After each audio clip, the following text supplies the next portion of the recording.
Bonjour et bienvenue à tous sur notre chaîne. Nous avons toujours des astuces pour vous aider au quotidien. Alors, si tu souhaites immigrer au Canada en 2025 en tant qu'étudiant, alors cette vidéo est faite pour toi. Si tu la regardes, c'est certainement parce que tu t'intéresses à connaître quel est le montant d'argent ou alors quelle est la preuve de fonds nécessaire pour pouvoir espérer obtenir un visa venant de la part du gouvernement. Alors dans cette vidéo, je te donne tous les détails. Reste connecté. Ne manque surtout aucun détail parce que cela va t'aider à réaliser ton rêve canadien. Si tu es nouveau sur ma chaîne, n'oublie pas de t'abonner, de liker, de partager et de valider la cloche de notification qui se retrouve juste en dessous. On se retrouve juste après.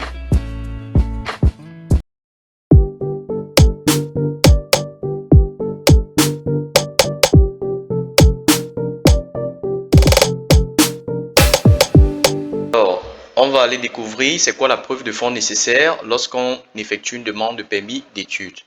Comme d'habitude, vous allez vous diriger sur le site officiel du gouvernement du Canada et accéder à la section Immigration et Citoyenneté. Le lien, je l'ai laissé dans la barre de description. Ensuite, on va valider Étudier. Donc, dans les études, on va aller dans la section Obtenir un permis d'études. Et là, on descend. On clique sur Obtenir les documents requis. Ensuite, preuve de ressources financières. OK. On va lire. La lecture, c'est bien.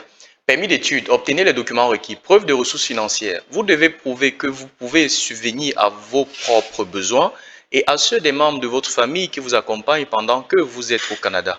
Donc, lorsque vous souhaitez voyager, vous devez être en même de démontrer que vous avez suffisamment d'argent pour prendre soin de vous et ainsi que des membres de votre famille qui vous accompagnent.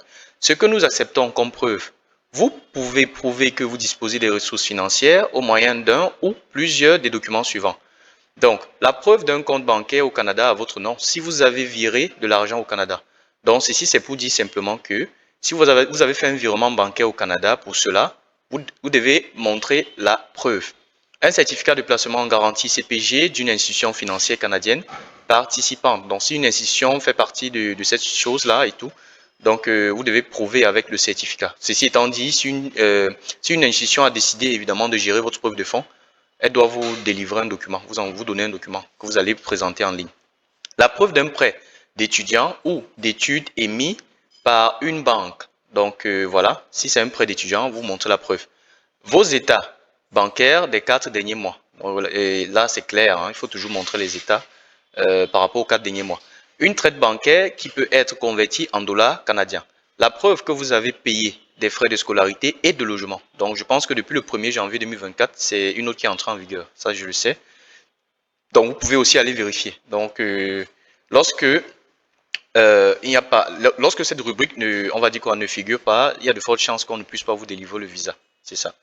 Une lettre de la personne ou de l'école qui vous donne de l'argent. Donc, si vous avez un garant, ça peut être votre oncle, ça peut être votre père, votre mère et tout.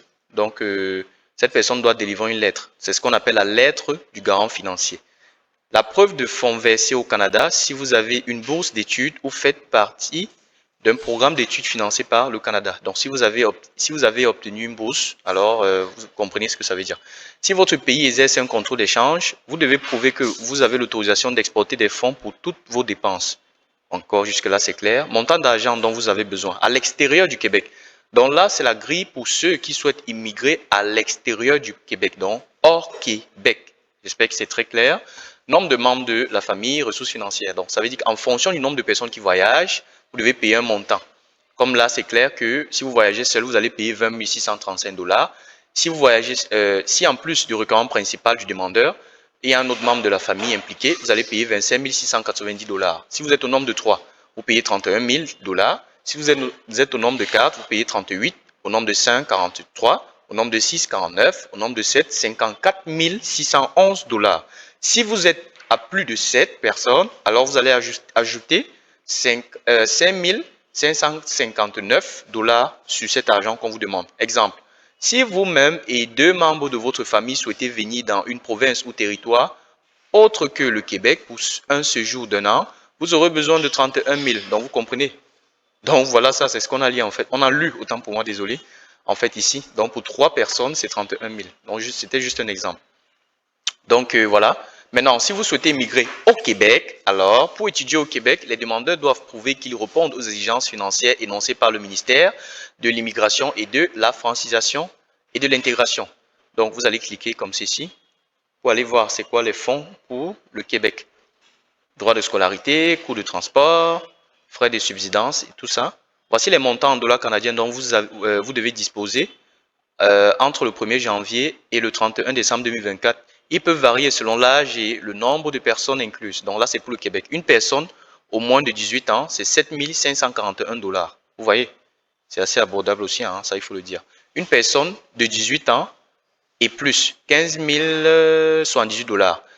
Deux personnes de 18 ans, 22 000. Hein. Deux personnes de plus de 18 ans et une autre de moins de 18 ans, 24 000, ainsi de suite. Deux personnes, donc voilà. Voilà les amis, c'est ça. Frais d'installation pour la première année, machin, nanana. Donc je vous ai déjà donné le lien et tout.